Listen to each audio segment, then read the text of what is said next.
The speech of the Black Queen, the final words that the world of Remnant heard before the global communication systems went dark. Those alongside the images of Penny being destroyed by Pyrrha, a student at Beacon Academy, a huntsman in training. These were the last images and words that the world of Remnant heard before their world was left in darkness, and they were left to their own emotions and their own thoughts.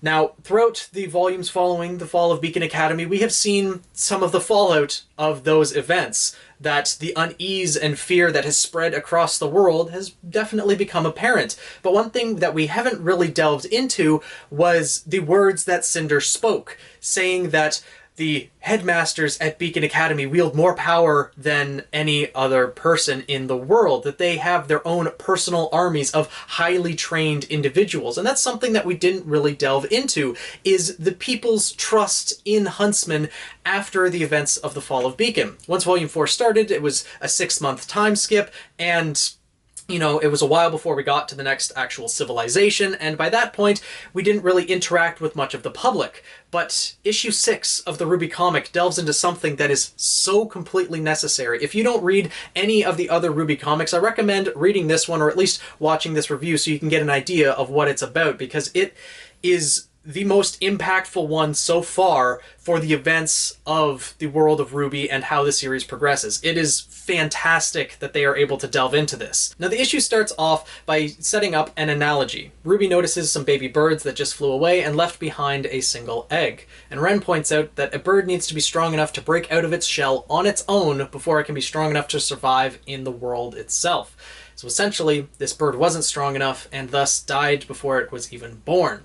Now, this conversation is cut very short as they notice a manticore attacking a nearby village. So, of course, them being huntsmen, this is what they trained for, this is what their duty is, so they go over and help, and are met immediately by the villagers calling them vile huntsmen. But they don't really acknowledge that, they put it aside, as there's more pressing issues of the Grimm attacking the people. So they go into battle formations. Sort of. Nora, Ren, and Jean are used to fighting alongside each other as Team Juniper for the past year at Beacon Academy. RWBY, however, is not used to fighting alongside them and has different tactics that she's used to. So immediately, she charges headlong into battle while the other three hold back, and she notices her mistake, that this is the wrong formation. John's pointing it out to her, so she goes to head back to the group to get back in the right formation, almost takes a hit from the Manticore's tail, but gets back in formation and is lamenting over the realization that it's no longer Team RWBY, it's no longer her, Weiss, Blake, and Yang. It is Jean, Ren, Nora, and her. She has to fight as part of Team Ranger now. So there's some tactics that they're going to have to get used to. And I'm really glad they put this into the issue, as it's showing pretty soon after Team Ranger set out on their mission to get to Mistral and get to Haven Academy, as they just arrived on the continent, probably very soon. They haven't had much of a chance to fight alongside each other up until now, and John is even the one pointing out to RWBY that, if one person breaks formation, we all end up breaking formation, and it hurts all of us as a whole. And he was about to go on a little bit of a speech, but the villagers up on the wall throw a helmet at him and are saying, essentially, get away. We don't trust Huntsman. We don't want Huntsman from Beacon Academy here. And they're all very confused, of course. Team Ranger's confused as saying, Manticores rarely attack alone. There's going to be a whole bunch more coming after you. And they say, we heard what the Black Queen said, what this anonymous voice was saying over the communication systems before the world went dark, that you are all just personal armies hell-bent on war. We saw that Huntress from your academy tear apart that robot, that autonomous person who was imitating a young girl. They had such fear and resentment of Huntsman and essentially drove Team Ranger away. And this leads to Team Ranger talking amongst themselves in a cave saying, well, if we don't go and help them, we're going to get blamed for not going to help them. But if we do go and help them, we're going to get blamed anyways because they have such mistrust of Huntsman. And it sparks a bit of a discussion saying, why do they hate us so much?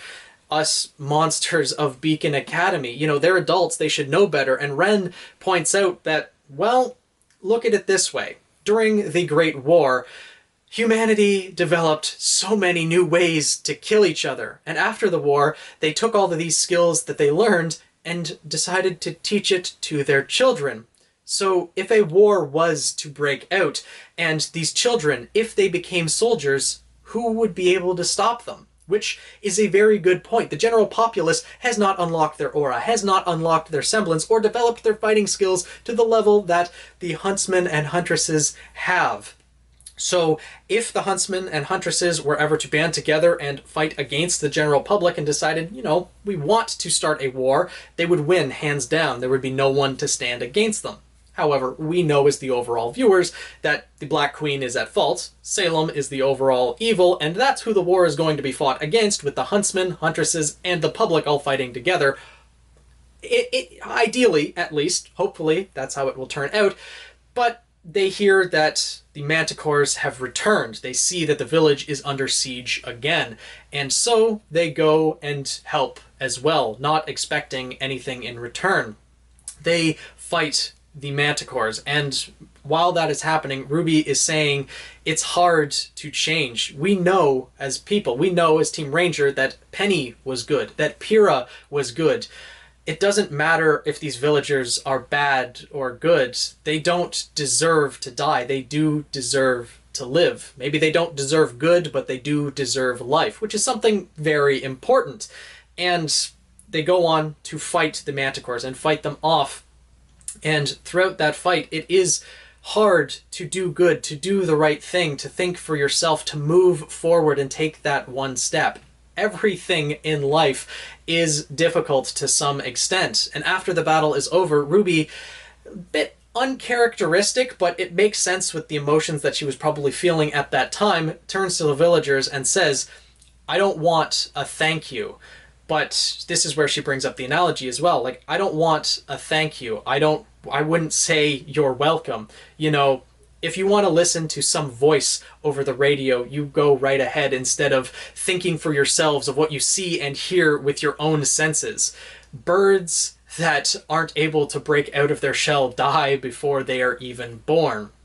And then Team Ranger, before waiting for a response from the village, just sets out.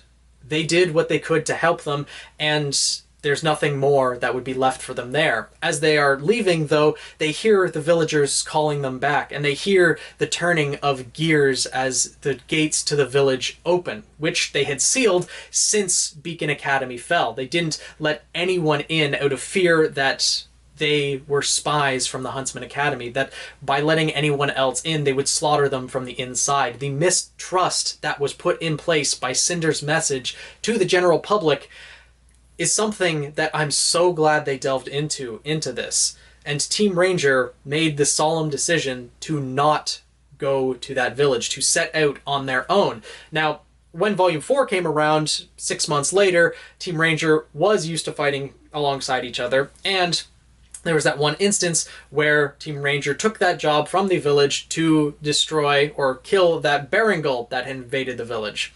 And, you know, got the upgrades for Jean's armor, etc. So there are people who are on good terms with Huntsman. We've seen that throughout the series so far, but what we didn't see is the mistrust of Huntsman from Beacon Academy that was displayed here.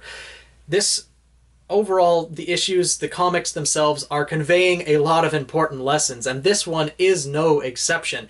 It is hard to think for yourself, especially in our world, with rampant social media and people sharing their opinions of others, often overwhelmingly if there is negative opinions or positive opinions of a single person or individual. Celebrities have it the worst in that case because they do one thing that the media takes out of context and they're screwed either way. Like, you know, I don't really follow social media, but I've heard the stories and seen some of the things that happen to people, and it just gets blown so out of proportion that it's difficult for people to see and judge what they see and hear on their own, especially with, you know, social media where you can't really see and hear everything that's happening. It's impossible in our world, and it's something that everyone needs to remember. I make that mistake sometimes. Everyone does, that they hear something and go in with, you know, preconceived notions, as I delved into in issue 5 when Weiss went to a new school and there was preconceived notions about people hearing that the heiress was coming to their school.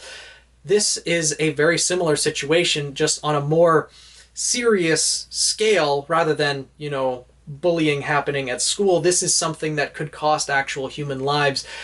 Villagers were refusing help from a Grimm that was literally tearing apart their village and killing people because they were afraid that the Huntsman would take the Grimm and then take them out as well. It's something very serious that is probably happening throughout the world of Remnant and is probably still the case in the RWBY series. I wouldn't be surprised if we see that when we get to Vacuo or get to back to Mistral, back to Beacon Academy, if we see any other little side stories, potentially even in Before the Dawn, the new book that is going to be coming out, that's going to follow Team Coffee and Team Sun in Vacuo.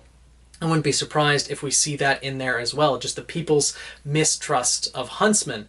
This is something I'm really happy they delved into, and I want to know what you guys think about this as well. Let me know down in the comments below what you think of how Team Ranger, you know, handles themselves as a fighting unit. I'm glad we got to see a little bit of their disjointed formations at the beginning, how they had to work together. They weren't immediately a cohesive unit, and there was some missteps that happened, but more importantly, how do you guys feel about the mistrust that Cinder put into the public of Huntsman?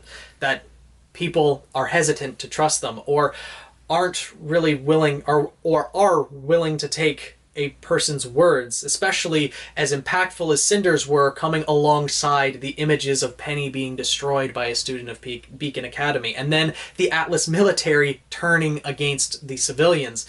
All of these images leave a lasting impact on the people of Remnant, and I want to know what you guys think. I really liked this issue, and I'm really glad the comics are delving into these necessary points, these necessary things that are happening in the world of Remnant. So let me know what you guys think down in the comments below. I look forward to reading them and discussing with you. So thank you so much for watching and listening to my ramblings. If you want more RWBY content, make sure to subscribe, and I'll see you guys in the next video.